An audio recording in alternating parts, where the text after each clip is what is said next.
Well, hi Kim. I'm really excited to talk to you today. Yeah, hi Marley. Thanks for having me on your show.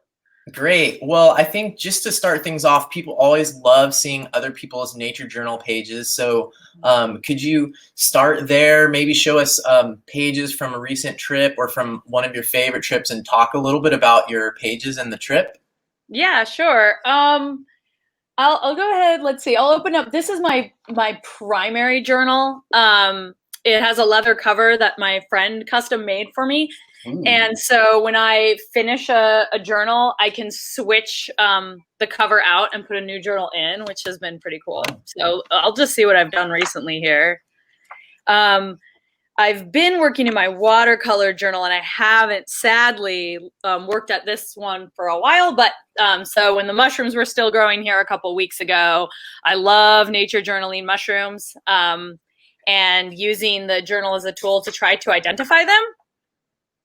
Cool. So that's what's in my most recent pages there. And then in my watercolor journal, which I've been trying to pay more attention to lately, um, I did some field sketches now that it's winter here of sort of weather patterns and ice patterns, window sketches, night skies, and Cool. some really cool field sketches from a recent ice skating trip. Nice. So yeah, I've definitely switched over to a winter color scheme lately. Nice. Well, that is really cool. I think that gives people a little taste of the kind of work that you're doing. So, could you say a little bit about yourself and where you're based out of and the type of nature journaling that you like to do? Yeah, so I'm in Homer, Alaska, which is in South Central Alaska on the Kenai Peninsula. I bet a lot of some of your viewers at least will have had visited here because it's a really lovely seaside town with a lot of fishing and outdoor pursuits. And yeah, I moved up to Alaska over 10 years ago, met my partner Bjorn Olson, who is a photographer and videographer. And so together, our passion is to embark on these long distance wilderness treks in Alaska and cover a lot of wilderness miles. And I have loved keeping a nature journal for probably like 17 years now, though it's really evolved. And I've kind of made it more and more of a priority in my life with my experience in the wilderness and with nature. So a lot of my journals involve trip reports and sketches of places that we're visiting, as well as just nature explorations around where I live. Wow, that is really cool. What is it about these putting in so many miles on these wilderness treks that you and Bjorn what do you what is so exciting or what do you get out of that? Yeah, so in order to cover so much ground, you have to one have a pretty big commitment to your time out there. So that's time duration, that's preparation, that's accumulating knowledge about the landscape. And I'd say one thing that it has taught us is just this really deep, immersive connection to nature, where you're not just like visiting it; you feel like you live there. And covering the aspect of covering ground, I think that there's a lot to that. Like it's a personal challenge. Like you want to know what you're maybe capable of, and it also feels like this really deep connection to migration routes, or like people here in Alaska, indigenous people traditionally would cover vast reaches of land seasonally, and we use a lot of those same routes. So it feels like you're sort of tapping into this primal nature of being a part of that landscape. Wow, that's really cool. It sounds it's similar in some ways to what people get out of nature journaling in general. So it seems like you have a strong desire to connect with the meaning behind things and not just like kind of look at the surface. And so you said that you've been using a journal for a nature journal of some sort for about 17 years. Can you describe a little bit about how you got started? Mm-hmm. Yeah, it's a big evolution.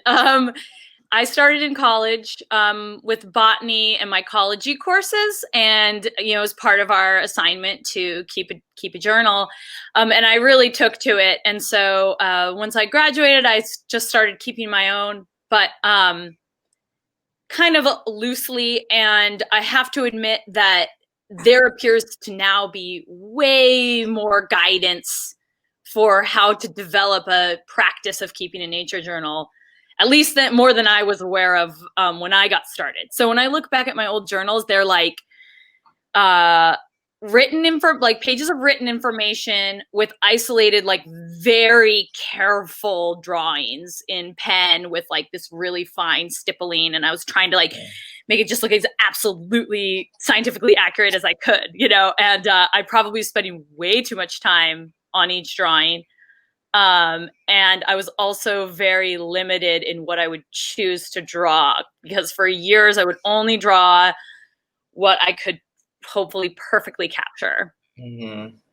And so I started exploring a little bit more with like opening up, trying some different media, some field sketching.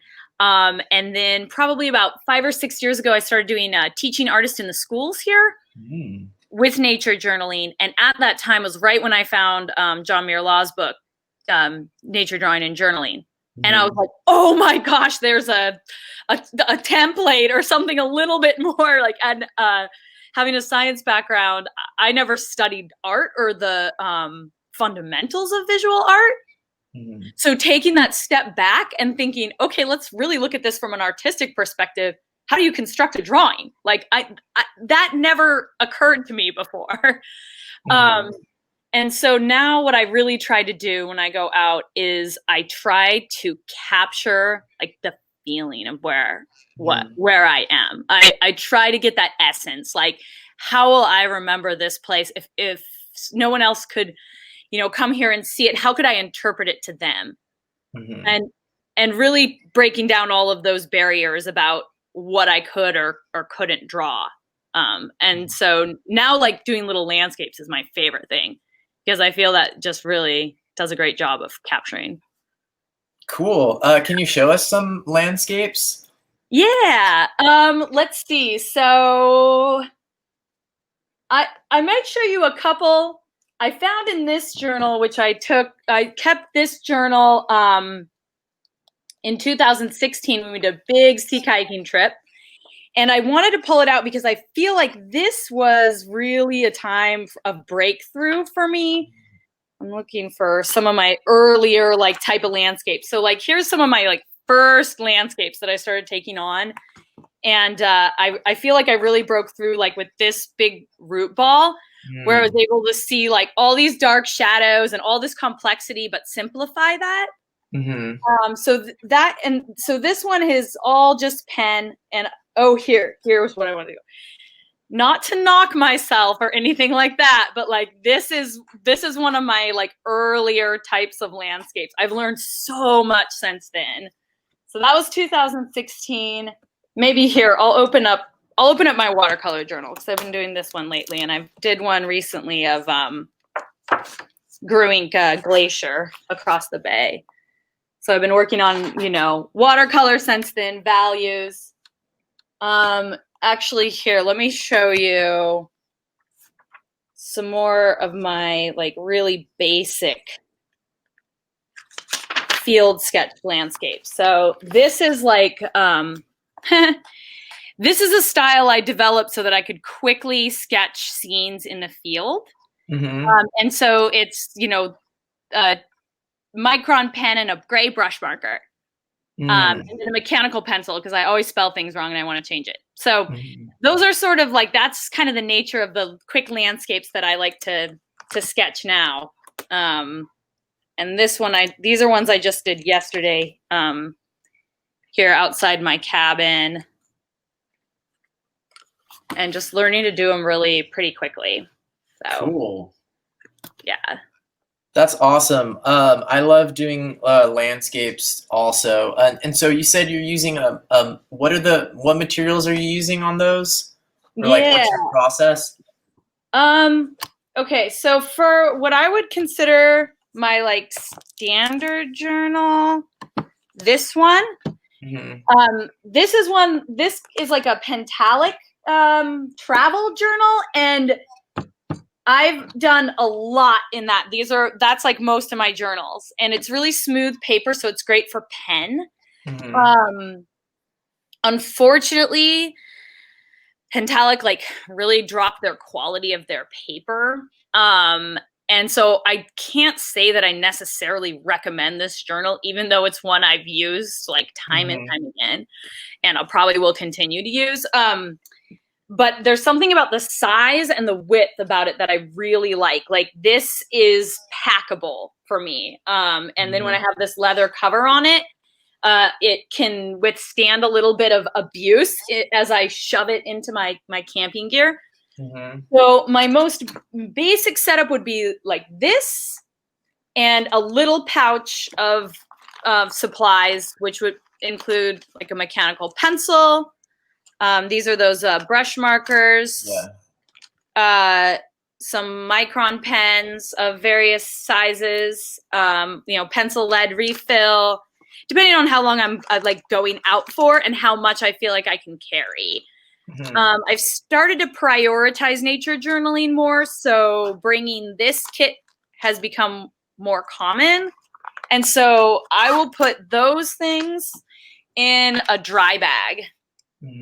And so then I know that even if I get rained on or my pack, gets wet on the beach or whatever, like my journal is protected in there because we're pretty abusive on our gear. On a more minimal level, because we've done a lot of like really long distance, lightweight bicycle trips, like wilderness fat bike trips. In very cold temperatures. So you're really like, it has taken me a long time to even brave attempting to sketch or draw under those conditions or on those trips. So I have a lot like of this kind of style of just notes that I've brought with me on some of those trips. This has like little sketches in it too, here and there. So combining like that, this type of nature journaling that I've done for a long time with this, like making those interface more and going ahead and packing the bigger kit has been something I've sort of integrated more and more as I've just come to appreciate this practice more and more. Yeah, that's so interesting. I'm always curious about like people's kit and what journal works for them, and I've gone back and forth about always using the exact same format or, having different kits for different circumstances. And I think for a lot of the people that I'm teaching and a lot of people that are nature journaling from home, those choices have more to do with like what works for them. But it seems, and sometimes just choosing something and sticking to it works well.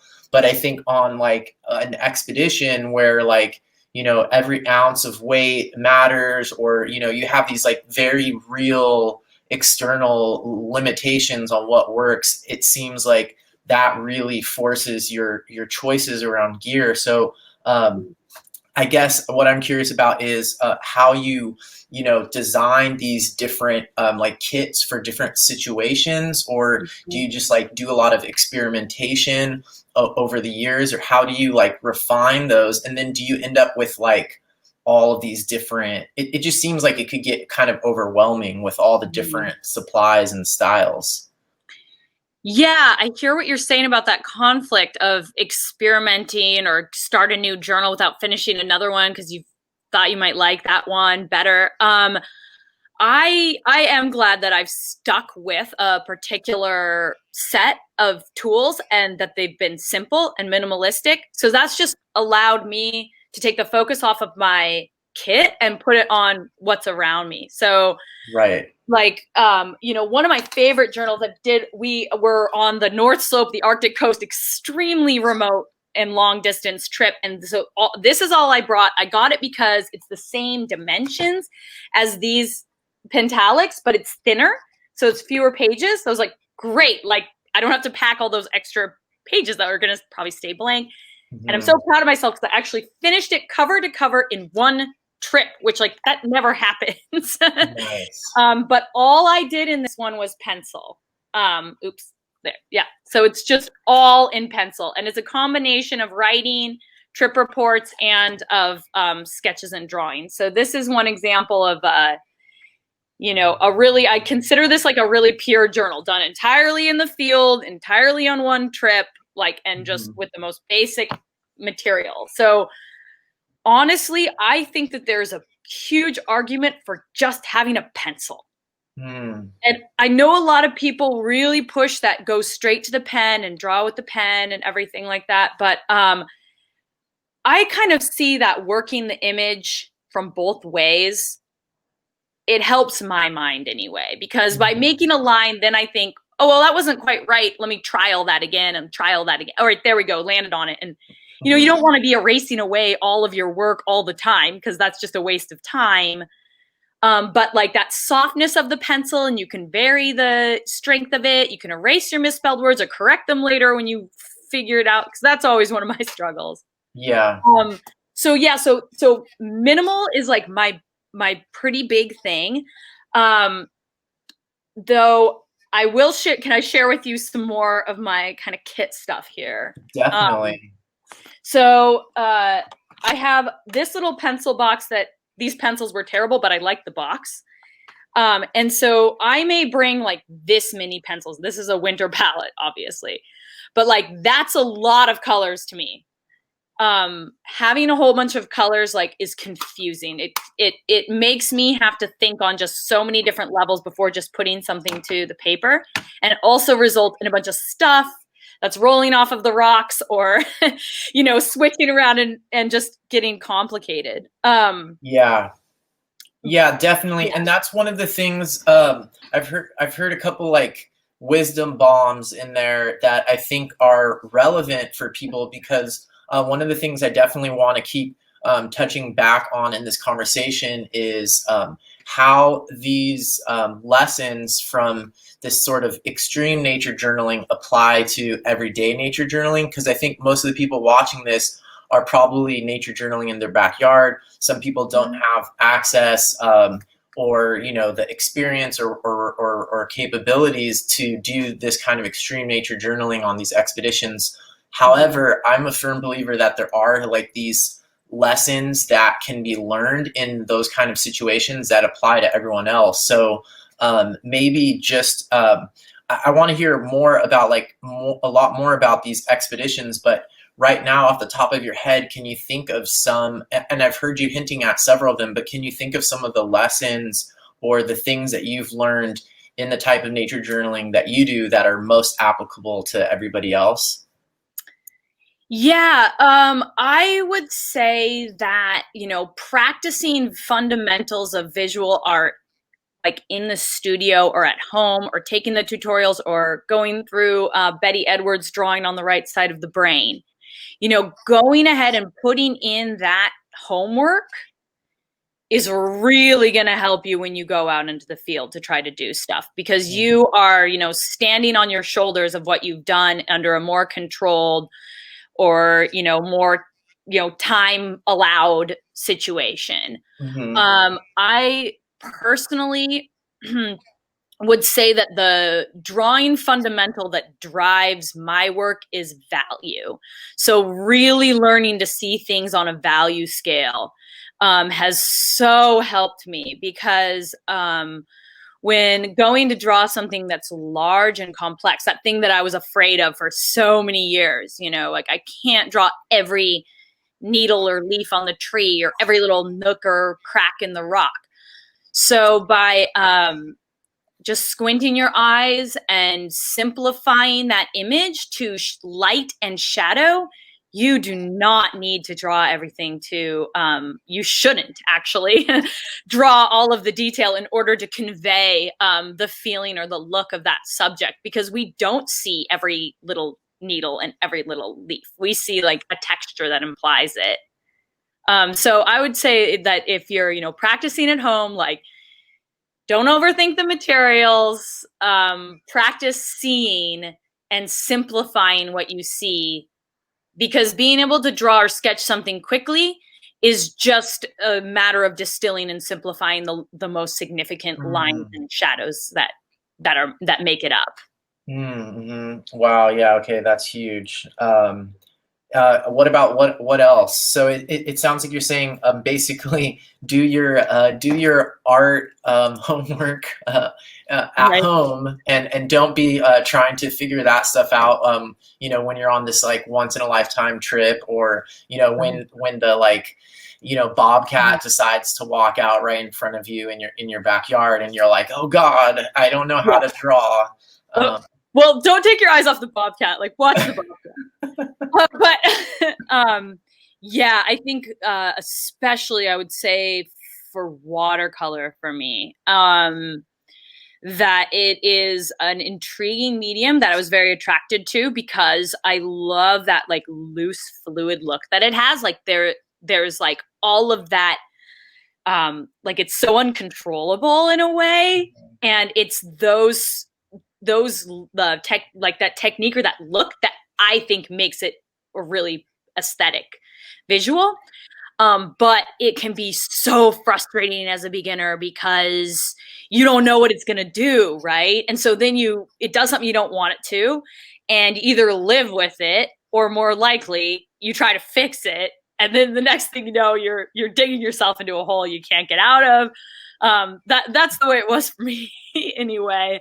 So I did a lot of like at home practice with watercolor workshops back when we used to get together and practice. And it took a couple of years before I felt like I was really ready to embrace like taking it to the field, despite all of my things I told myself, like, oh, I'm going to be fields watercoloring all the time. And when it came down to actually being in the field, I just went to my drawing journal. But that leads me to want to share this kit with you, which is one I've recently put together. And it's kind of a modified the Expeditionary Artist Toolkit by Maria Coriol Martin. Awesome. I got to teach with her on an Inspiring Girls expedition in the fjords. I was the kayak guide, and she was the art instructor. Awesome. And so after that trip, I was like, okay, I have to get one of those little pocket palettes, Yeah. So I have that, and it's so funny because I'm so stubborn in ways. When I first got this kit, I think like the first thing I did was like disassemble it all and rebuilt it for what I thought was going to be better for me, but I just didn't end up using it. And now that I practiced studio watercolor, totally separate, big palette, big paper, all that stuff, now I'm back to going to like, let me take this to the field. And I'm looking at her kit and I'm like, oh, these are all the right things that you would want. Like, why did I try to reinvent what she knew all along? So I have the water brush, even though I really love my other brushes more. I'm not going to like get a cup of water and like have each brush. Like, no, it's going to be all right here. And then I have some fountain pens and markers because while sketching outside, especially in the cold, like I just want to do things. I want that ink on the paper. I want it out, bold. I don't want to be messing around with little outlines or anything like that. It's like all or nothing. So I have some pretty heavy loaded pens and markers, and then just simple pocket palette with the colors of my choice. And then I have some cool weather monitoring stuff. So I have like an anemometer so I can test the wind speed, and a compass so I can check like the cardinal direction of sunrise or sunset or the wind direction. And I have this cool Alaskan weather guide with all the names of the clouds. Really trying to like embrace this winter time where, you know, most of the birds are gone and the leaves and flowers are away. So I'm looking like big picture, paying attention to the cosmos, paying attention to the clouds, paying attention to the fluctuating temperatures. And so I have a Grinnell like note style book where I'm just taking like written notes of the conditions, not worrying about making this into my field journal. I'm just like writing data that I'm collecting in case I want to incorporate that into my journal.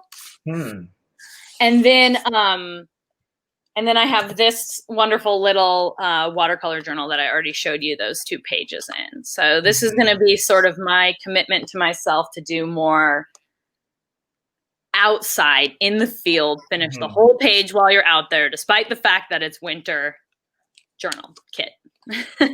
Wow, that is really cool. There's a lot in there.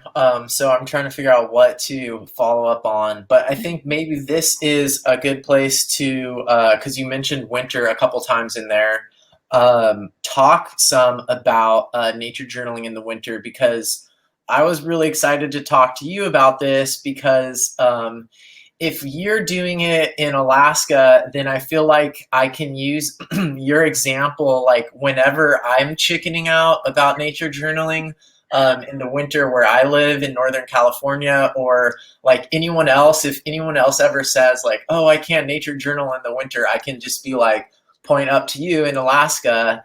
What would you like?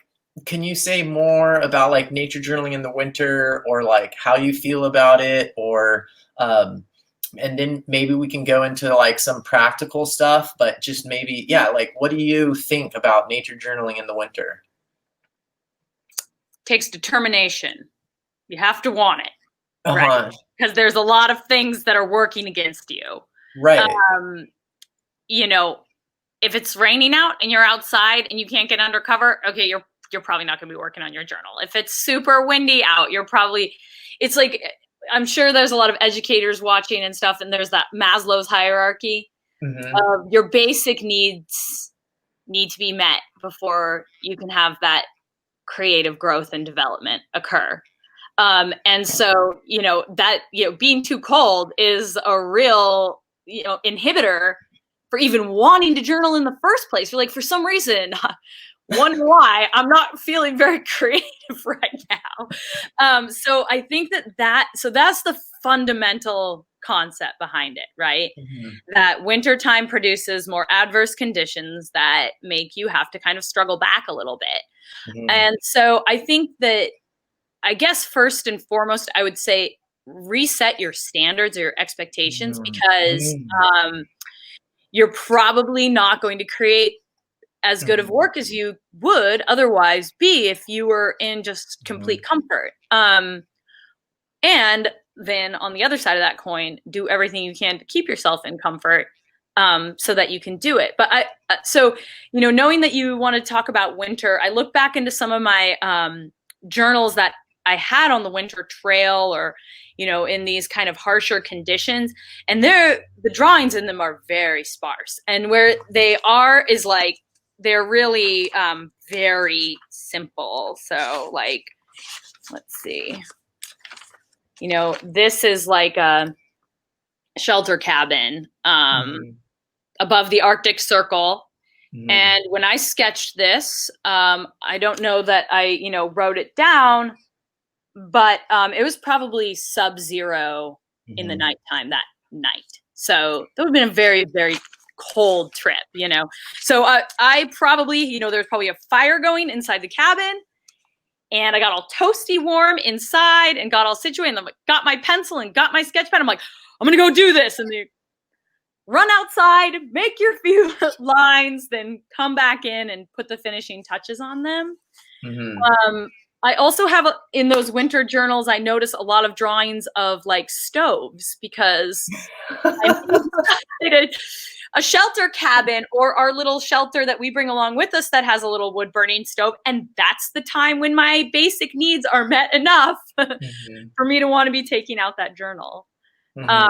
So I would say, for those that are interested in journaling in the winter, know that, you have to try your best to meet your basic needs of staying warm and comfortable. You're not going to be producing your ultimate quality work. You're going to be relying on all of that homework that you did, sketching, snow scenes from photos or whatever, in order to get practiced in that. And then, just that you're going to have to work with whatever you've got. Simple materials, I would say, pencil or a pen. Like don't overthink the stuff, because you're going to be juggling it with your mittens and it's not as easy. Mm-hmm. Got it. Wow, I love those tips. I mean, I feel like those two, like resetting your expectations and then the hierarchy of needs and making sure your basic needs are met are so key.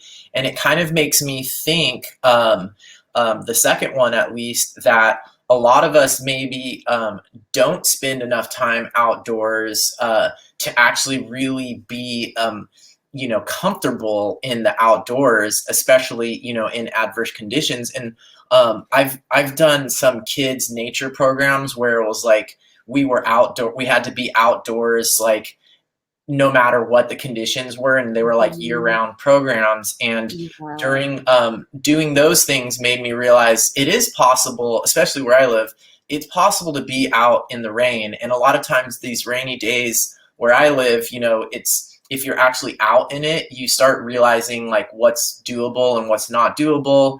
And I think a lot of times it is so comfortable inside, and so easy to get into a routine of like staying inside, that a lot of times you just kind of glance outside and then say like, it's too rainy. And then, but if you actually go out there, you start learning, and then you realize, okay, like what clothing is really necessary. And I think, maybe people who do lots of outdoor stuff like you do, really understand, like what is the gear that you really need to take care of those basic needs. And then once those are met, you can, like you said, do the actual nature journaling. So that seems like a really important part for people to figure out, like what kind of jacket do they actually need? Like can an umbrella work? I saw a picture of you nature journaling under an umbrella. Can you talk at all about dealing with wetness and, like you do a lot of stuff on the ocean as well. So can you talk a little bit about wetness in winter and how you deal with that? Yeah, and I would see, you've inspired so many thoughts. Like one, I would say that wet is colder than freezing. Like that's my opinion. Like there is no temperature colder than 33 degrees and rain. Like that is so cold, because that moisture is just going to sap it right out of you. I imagine that down in California, you guys probably get really chilly, fog or wind or whatever it is. Like those elements will get to you. I think that there's a lot. I'm always amazed at the body's ability to acclimate. So in the fall here, we all say, oh, I need to thicken my blood. And we go out, and even though it's really cold, starting to freeze, there's like a transition period that happens, and your body learns to kick on its metabolism. And, there's like a period of a few days where your fingertips are burning from the cold, and then they stop. And so I think that, trusting to that, and like you said, just being more comfortable with being outdoors in the first place, then taking it that step further is huge. The umbrella picture, that was taken by Maria on our Inspiring Girls expedition, and it's probably the only time I've ever sketched under an umbrella. We had them there for the girls and stuff, and it worked. It was raining, but wind pretty much ruins the effectiveness of an umbrella pretty quickly, and we live in a pretty wet environment. So sea kayaking, very wet sport. There's water below you, there's water all around you, there's water in all your stuff. I mean, it's wet. I do, tent sketches of things. Like if it's raining and we hit the beach, I'll just like leave my dry suit on, walk the beach, stay in aquatic mode, check stuff out, maybe collect a few things to bring into the tent. Then I'll just write all my notes in the tent, and I'll draw stuff in the tent. And I have a few more like little techniques that I've been playing around with. There's sketching from your window. So I guess like I'm super spoiled up here, because out my window I can see the beach and the ocean with the sea otters and the harbor seals on the rocks. And then above that is like a glacier with these mountains and this weather that just is always changing. And so like my view out the window, I could paint it or draw it every single day and it would look different every day. And you get to be direct, like you're directly observing, but you're still in the comfort of your own home. So window sketching is an awesome thing to do in the winter. I've also taken to like pulling my car over and sketching from my car. As much as I'm like super outdoorsy, like almost anti-car person, I like try to ride my bike as much as possible. I've recognized like I can bring this like barrier to the harshness with me and sketch there. So those would be some ideas. I also I wanted to share too with like I have these fingerless mittens where they have like the mitten part that folds over, and I've been using these because I really don't like wearing a glove while drawing. It really bothers me. I don't know if other people can handle it, but it drives me crazy. So this is at least a little bit more dexterity, and then having the mitten will really allow your hand to warm back up again. Mittens keep your hands way warmer than gloves. And then, not that I like disposable plastic stuff, but the chemical heat packs, you can, crack one of those and it stays hot for hours and you can keep it in your glove. Cause when you inevitably take out your hand and it's going to get cold, at least you then have somewhere really warm to warm it right back up again and then get you moving. And then I have a piece of foam pad. This is pretty easy to stick in a backpack. And if you need to sit down to sketch or whatever, like that's totally new added level of comfort. Yeah, those are awesome tips. Yes. Great. Yeah, I've been really curious about like gloves, mittens, different things like that. Yeah, that is really, really cool. And then what about like as far as like the actual like art supplies? Like does your watercolor freeze up, or do you use like vodka instead, or like how do you deal with that kind of stuff? Yeah, I would say with the like one more argument for a pencil, right? Like the mittens are not going to really mess that up. It might smudge the lead a little bit, or just a pen. And I might, as things start to get even colder here, just switch back over to those really simple tools. Because, with the watercolor palette, I've been out in temperatures that are right around freezing, which has been warm enough that like just holding the pen and, or the brush marker and stuff. Or I'm sorry, the water brush thing. Yeah. Just holding that's enough to keep it from freezing. But what's been happening is the paint on like my mixing part of the metal palette here has been icing up. And then I'll just like shove the ice off to the side and I still have managed to get what I need. So that's sort of what's happening with my setup right now. I have played around a little bit with using alcohol. I struggled big time. It did not act like water. It really adhered the pigment and like bled through the page, and then it wouldn't dry. And I was really dissatisfied with the result, and even bled onto my previous page that I had been happy with. So I'm not sure if there's like a balance where I can just put a small amount in that would cut that edge, but I'm more thinking that as I continue to want to sketch when it's cold, that I'm just going to go back to like dry media. And because too, the glove will, all of a sudden a mystery yellow blob gets on your palette, and then it ends up right in the middle of your page out of nowhere, and you're like, okay, I'm not having fun anymore. As far as like nature journaling in the winter goes and in adverse conditions, I think the fundamental thing that we kind of skipped over, but we can address now, is why it's important. And I think you started touching on that, because I mean, potentially, nature journaling could just be like a seasonal activity and people could just do it when it's nice outside. So you started to talk about this a little bit and hint at it, but why do you think it is important for us to maybe push our comfort a little bit and actually try to nature journal during the winter? Mm, yeah, really thoughtful question. Yeah. Um, for myself, and I imagine for a lot of people watching, nature journal is a very therapeutic, meditative practice that helps us maintain our health and well-being and our curiosity and our connections to nature. It's a great way to embark on that lifelong learning, right? Because there's infinite things to explore and learn about. And to put that away in the dark month, well, I mean, here it's dark. I mean, our daylight is so short, and we have all of this like cabin time. And it's like, how do you cope? You know, are you going to fall into bad habits? Are you going to just, stream videos and, get way more sleep than you need?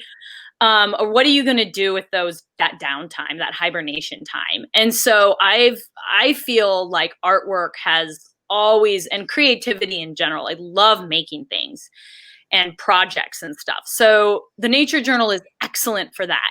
And so even if you're not out, in a field of daisies, you can still maintain that practice, right? So that seems like some really good stuff about winter. And like, do you have any sort of last words of like motivation? Because it really, you said at the beginning, the first thing people need is the determination. So do you have any sort of mindset things or motivation that you would leave people with for nature journaling in the winter? Yeah, I guess just, I mean, I guess I would say just be true to that original reason why you picked this up in the first place and why you enjoy it, and recognize how much that has brought to your life. And, then ask yourself, like, am I willing to go a step further so that I can maintain that in these off Mm. season months and a continued practice? It's often that the winter landscape is a little more bare bones. It's a little more, simplified. And that is conducive to being able to capture those scenes. Like Mm. snow is blank lots of times, it's like Right. a big white area. And you can add just a little bit of value and really evoke that sense of place. So Mm. I would just say, keep it simple, make a new set of expectations, but stay true to that reason why you wanted to have this practice in the first place. Wow, that is so good. That is Oh. like, I mean, you're preaching to the choir here. I feel like when we're in touch or understand the reason why we're doing this in the first place, it's a lot easier later on when difficulties come up to be Mhm. like, okay, this is why I'm doing it, and now I can keep pushing through this hard spot. So that is super cool. Mhm. And you mentioned how bleak the landscape looks. I looked at some of the photos that you sent from some of your expeditions, and it is a very different landscape from what I'm used to looking at. So I think this would be a great time to segue back into your expeditions. And you do like sea kayaking and you do these fat bike trips. Could you Mhm. talk a little bit more about the expeditions that you do with Bjorn? And it just, I Mhm. mean, the photos that I've seen, and when I first saw some of your stuff on the Nature Journal Club Facebook page, I was Mhm. like, wow, this is definitely extreme nature journaling. Could you share a little bit about your expeditions and maybe some recent ones or highlights? Yeah. Yeah, I loved seeing your extreme nature journaling stuff because I was like, oh my gosh, that's kind of like what I do. Yeah. So I wrote down actually first, I wrote some things down that might help people like conceptualize how big Alaska is. It's so huge up here. Alaska is 3.7 times the size of California.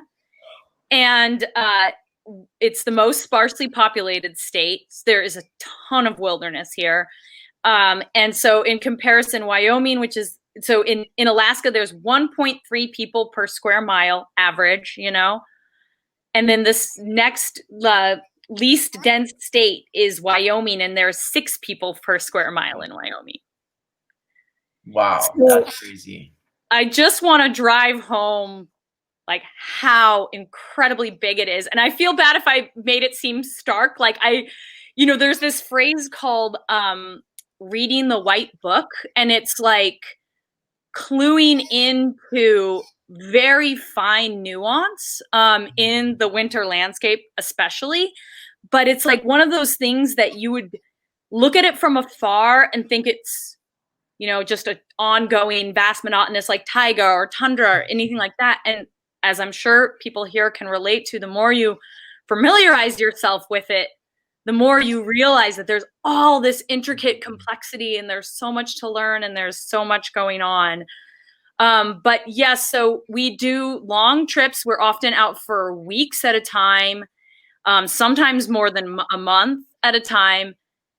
We go to very remote locations where we might not even see humans for a week at a time or more.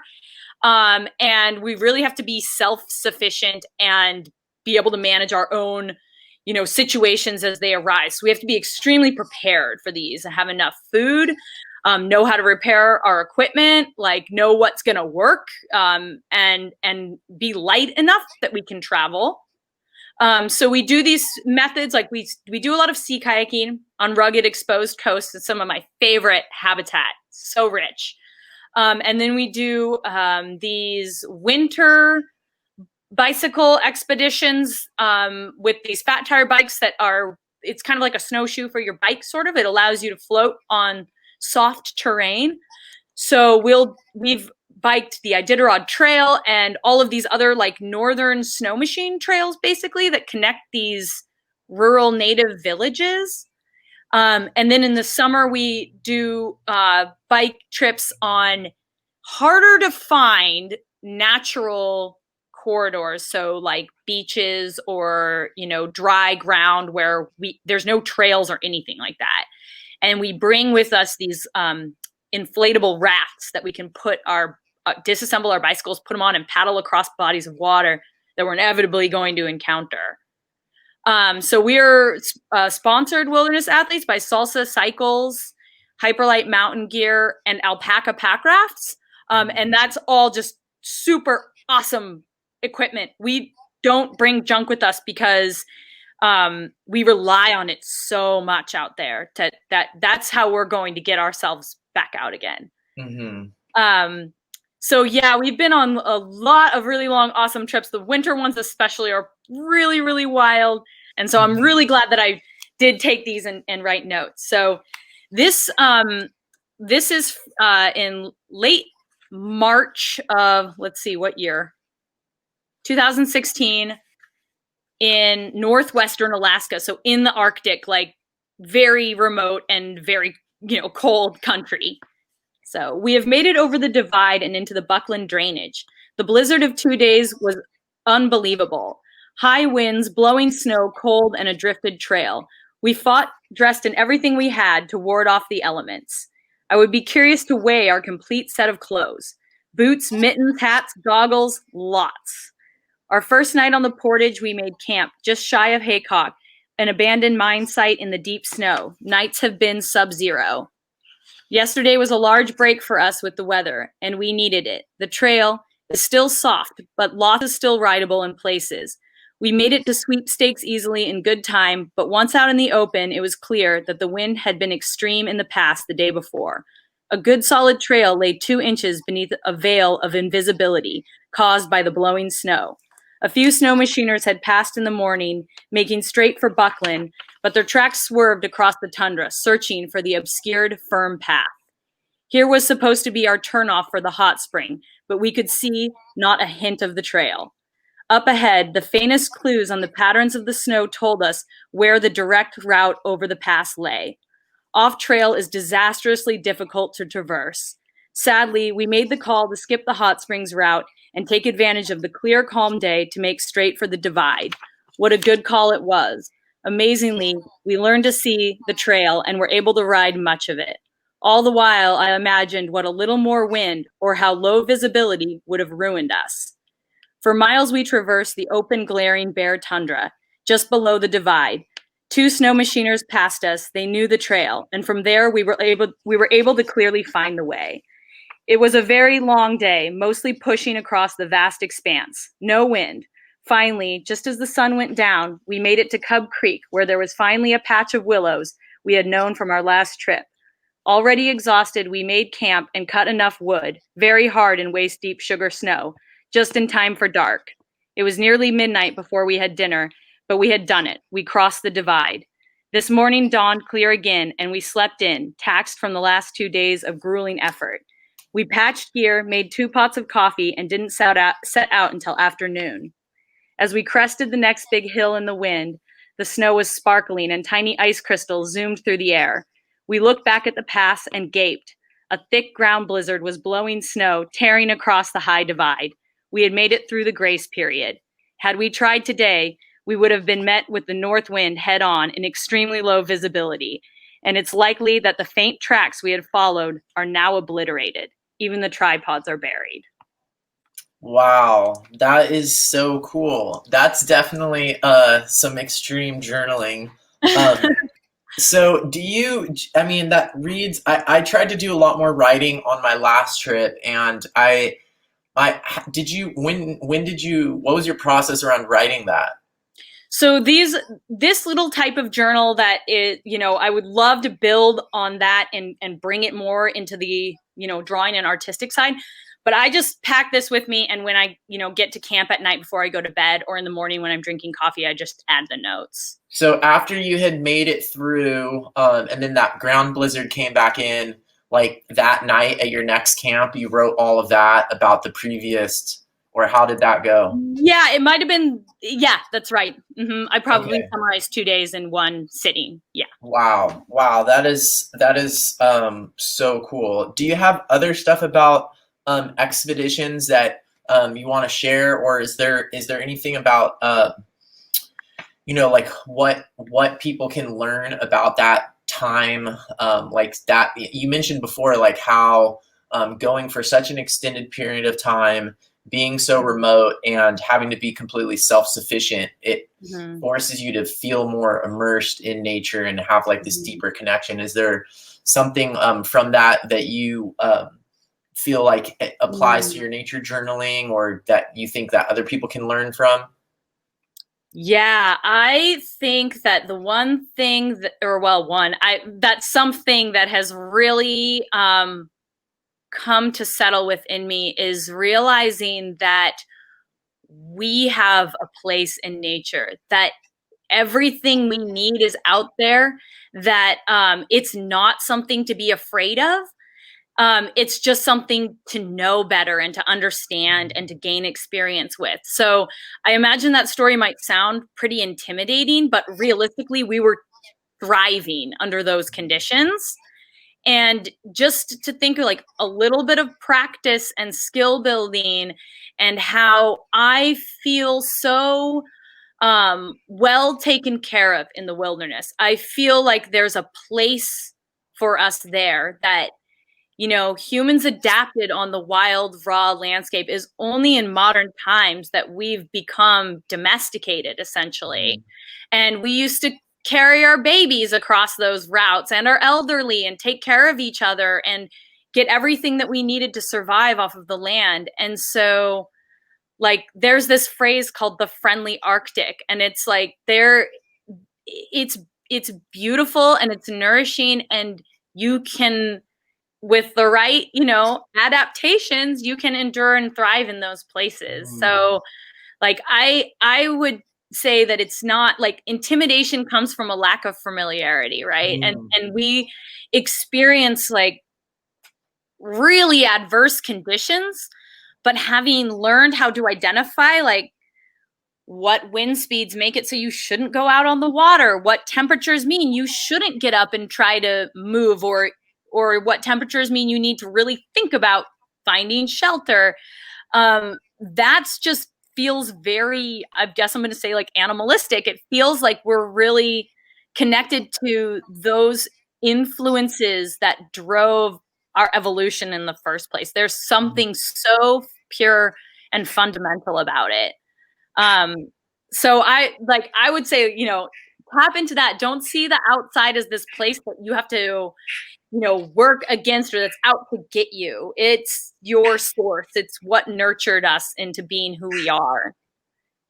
Wow, that is so cool. I love that perspective. That's just that's really great. And yeah, I think that's really great, and I think that applies to everybody who's nature journaling in other parts of the world, in perhaps more like comfortable conditions, or in smaller suburban areas and everything. Is just to not think of nature as something that's necessarily out to get us. And I think your example puts it into perspective. But just even spending more time in your backyard in California, you can really learn like where your place is and how to understand the weather and like take care of your needs in those environments. So, okay, great. Well, in that case, without further ado, let's do the lightning round. So just try to answer the questions like as quickly as possible. NASA has recently discovered an exoplanet with life on it, and they would like to send an artist explorer as part of the team to investigate. Would you go nature journal on an exoplanet or not?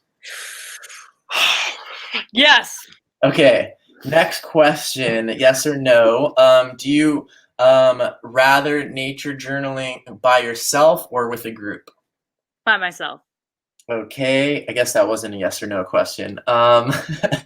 Would you rather nature journal plants or animals? Animals. Okay, if you could nature journal anywhere on Earth, where would you go? Greenland. Okay, if you had a nature journaling superpower, what would it be? I would have a bubble around me of a nice climate. All of the rain and wind just bounced off. Okay, great. That's a great one. Okay. If you could nature journal with any historical figure, who would you want to go with? Oh my gosh. Well, that's a tough one. I guess I'm gonna say William Barry, who did all these amazing Denali wildlife sketches. I think that's not very lightning. Okay, William Barry. No, that's great. He's awesome, and he was an inspiration of John Muir Laws too. Okay, if you were stuck on a desert island, what 5 nature journaling supplies would you bring with you? You don't have to worry about survival supplies, just nature journaling supplies. So if I brought my kayak, could I leave the island? No. Oh, okay. 5 things, including the journal. That would be 1. Okay. So which kind of journal would you bring? Let's see. I'll go ahead and I'll bring my Pentalic journal. Okay. And I'll bring my mechanical pencil.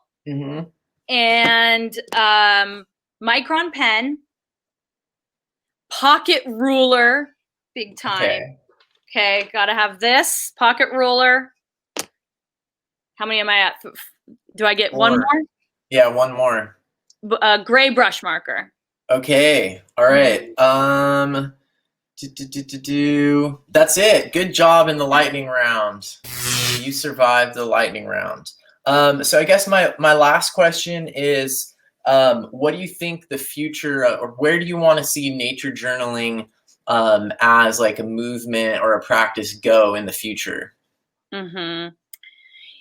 Yeah, well, I think, I've avoided speaking about it thus far, but I have to say that the climate situation is dire right now. Alaska is warming over twice, maybe 3 times the rate of the lower 48. We can see it everywhere. The glaciers are disappearing. The sea ice is negligible. River ice, people aren't relying on it anymore. Permafrost is melting. The coast is eroding. The seabirds are dying. I mean, it is legitimately a crisis. And I think that nature journaling really strikes to the source of why we got so off track in the first place, how we've had our values misplaced as humanity, where we've sought for material wealth and accumulation, and we've had that, you know, effectively that greed of wanting to take more than we give back.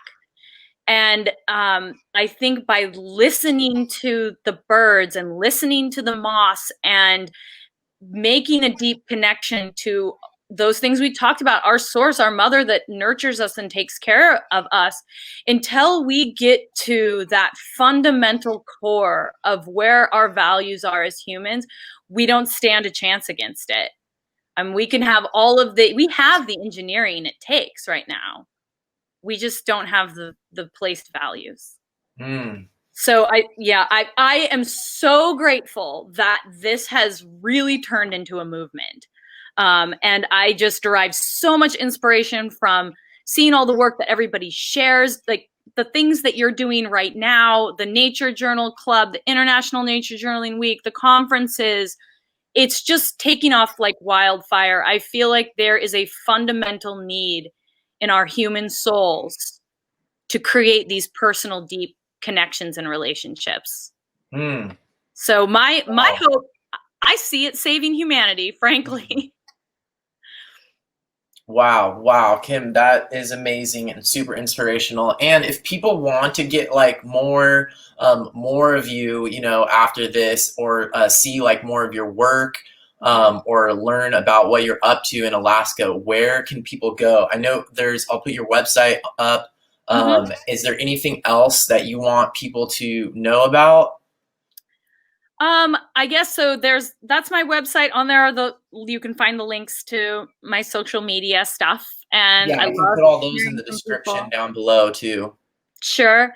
And then my partner Bjorn Olson and we're working with Salsa Cycles and some other folks too, to be, you know, we put out films. You know, he makes and edits these amazing films. A lot of them are about our trips. So you can learn more about Bjorn Olson through Salsa Cycles. Google our name. So here's it's a Vimeo channel, Bjorn Olson's Vimeo channel. Sweet. If you want to see footage of the stuff that we're doing. Cool. Great. Well, Kim, thank you so much for coming on. I'm sure people are going to be really inspired by this, and no one will ever have an excuse for not nature journaling in cold conditions after this. Yeah, I'd love to hear and see about it. If anybody embarks on some cold weather stuff and has some insights, I would love to hear. It's definitely something that I'm still exploring and learning. So cool. Yeah, be in touch. And also, there's one more thing. There is an Alaska Nature Journal Club on Facebook as well, right? Mm-hmm. Yep. Okay, cool. All right. Well, thank you so much, Kim. Awesome. Thank you, Marley. All right. Bye.